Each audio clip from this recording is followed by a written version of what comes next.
Hey, what's going on? How you doing? I'm back. I am at the field, and if you saw my late night live stream, I was up building a brand new remote control helicopter. I may have mentioned in a couple of previous videos, depending on the order in which I posted these, that I was getting back into RC helicopters. I went to an RC helicopter event, got that bug again, and now I'm back in it. Very frustrated with the little 450 helicopter, but even still, I had the bug, and I've always wanted a tri-bladed helicopter. I got a fully almost ready to run, I guess you would call plug and play helicopter that just needed to be assembled and drop a receiver in, and it was ready to go. I also purchased the tri-blade head, which I always wanted. Like I said, I always wanted a tri-blade head helicopter or multi-rotor helicopter, and now that everything's flybarless, it is very easy. I'm sorry, I'm getting eaten up by bugs. It's very easy to get into multi-rotor. But in the past, it was kind of hard because you needed a couple gyros, you needed to kind of do a lot of programming in your radio, and you were scared to death when you fly because it was so super sensitive. So let's take a look at what I got here, and today it's going to be the Maiden. So you're probably going to see one of two things. You're going to see a successful Maiden, or you're going to see something go horribly wrong, and I would hate for something to go horribly wrong. So let me knock on wood and get into it. Let me switch the camera around, and then we can take a look at the helicopter. All right, so here you go. But this is the Devil 380 ALRC. I guess that's how you say it. It was ALZRC. And all of the parts that are compatible on this, if you've seen the video of my HPI clone kicking ass out here that I got for $400 versus a $1,200 HPI Bauhof, this is almost the same thing. You got the Goblin clone, what I got a tri-blade head. If you give me a second, because it kind of takes two hands to get this off. Maybe I can pop it off with one hand. Slide it out of there. It came with everything except for batteries. It came with all of the electronics, the motor, speed controller. It came with a gyro. By the way, all of these are what you would consider clones. This is a clone of a K-bar or V-bar gyro. I'm not sure what the servos are, but they are very nice, very smooth. Just playing with them on the table. Time will, me getting this up in the air and feeling them out will verify, but they feel great. Construction is awesome. I'm always looking for a good deal. Like I told you in the beginning of this vlog, I'm looking for great deals to pass on to you without the I guess the sacrifice of quality. Quality on this one was a very, very good build. I didn't find any problems or issues with fit and finish. Product material wise, everything seemed awesome except for these screws. These look like cheap Chinese screws, but quick run over to your nearest fastener store. You can replace all these out for dollars. Not much at all. Enough talk. I am out here because I have had nothing but trouble trying to get this thing kind of locked in solid, and it could be me because I've been away from the RC hobby for so long trying to get this Beast X clone tweaked in. I mean, I get it to the point where it flies really good, but then it just scares the hell out of me because I'm doing something like a flip or a roll, and or I'm bad managing my collective, and the whole rotor head starts to shake, or the tail starts to shake a little bit, and I'm like, how do I fix this? How do I program this to fix it? I'm from an age where everything was done in your remote control. Nowadays, they tell you don't touch anything in your remote control. This little controller right here will handle it all.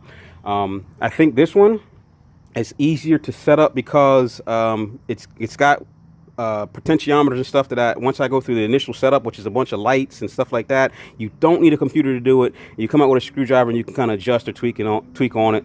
This one has its benefit because it was set up via a computer, and apparently once you set up on a computer, you don't have to do anything else. I've watched several YouTube videos about this thing, and they just said plug it into your computer, go through the setup stages where it tells you how to, it asks you a bunch of questions and tells you to do a couple things, and you should be good to fly, with the exception of tweaking it to your liking. I got up to that point. I put it all in kind of like the basic stock mode for mild control, and it had different selections for how aggressive you want your tail to be. I put it all in the middle, so I wanted to feel this thing out in the middle. I don't want nothing super wild. I don't know how a tri-blade flies. What I'm going to do now is I'm going to fire this thing up. I'm going to get into a hover, and I'm going to try to do again, this is another cool feature of this.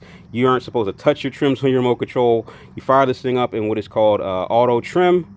Hover it, and it will, by the way it's kind of drifting or sees itself flying all over the place, it trims itself out apparently. So let me get this thing up in the air. It's getting dark, and see how it does. So the hardest part about flying these remote control helicopters out here is no matter how freaking short this grass is, it always seems to be too long for the helicopter. I mean, it seems like this grass was freshly cut And when I go to sit this thing down, it seems like it's sitting 3 inches into the freaking ground. Okie dokie, RC is on. Devil 380 is the correct model. All right. And let's put this in throttle hold and plug in our RC.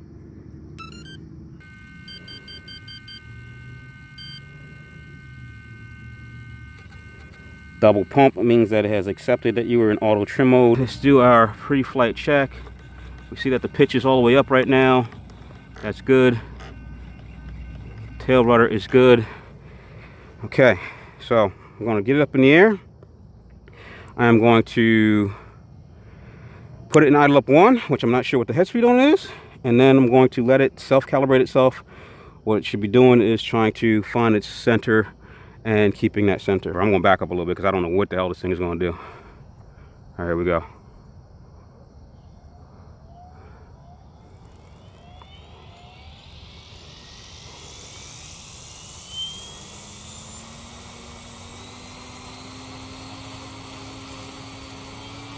I'm actually shaking to pick this up, but it looks like it's above half stick in normal mode.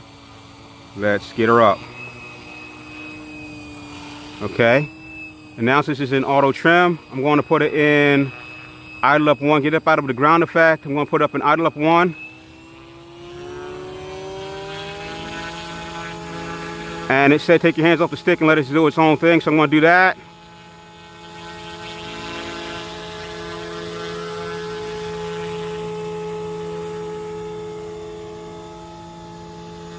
Okay. Where's my takeoff spot? It's right here. And it's getting dark. I don't know if you can tell this because this camera does a great job in dark light or low light, but it's getting dark out right now. So let's take a little quick back, make sure nobody's creeping up on me with my gear sitting on the table there. Let's get this thing up in the air one more time. And not knowing the actual battery life on this thing, I'm not going to be doing a long flight either.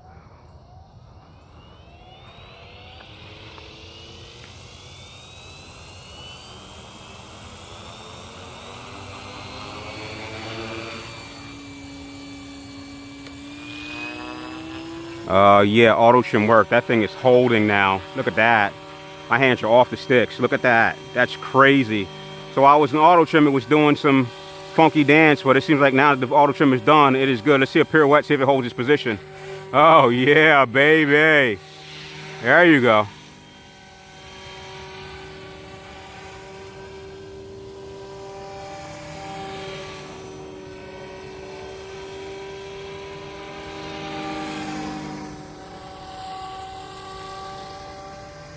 Oh, this thing feels so good. I love it. Let's try a roll, even though I'm scared to death right now because I don't know what it's going to do. Let's try a roll. Tail feels amazing. Let's take it up and try a roll.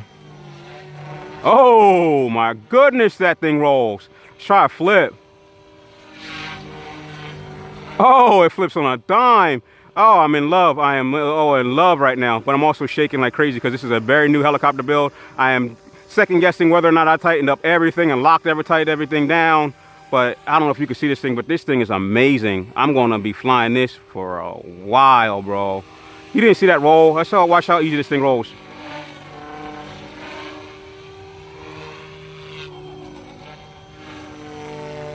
It's like power out of its ass, and I'm not used to it. So right now, because my hands are so shaky, I think that's enough for me.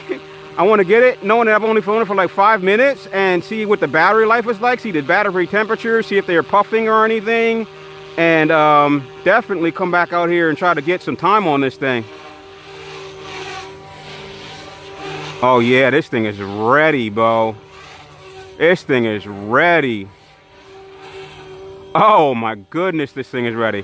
All right, I'm gonna land it and get packed up. It's getting dark.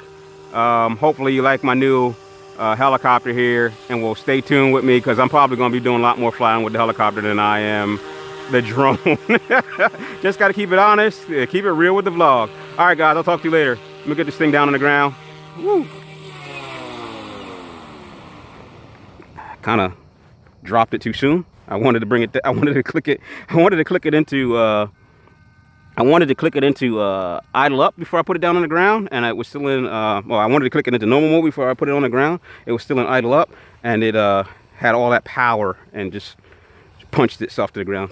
Just a little bit of a drop, just a little bit of a bounce. Not bad. So, all right, guys, it's getting dark. I gotta get out of here. Thanks for watching. Thanks for supporting the vlog. I'll get back to you soon.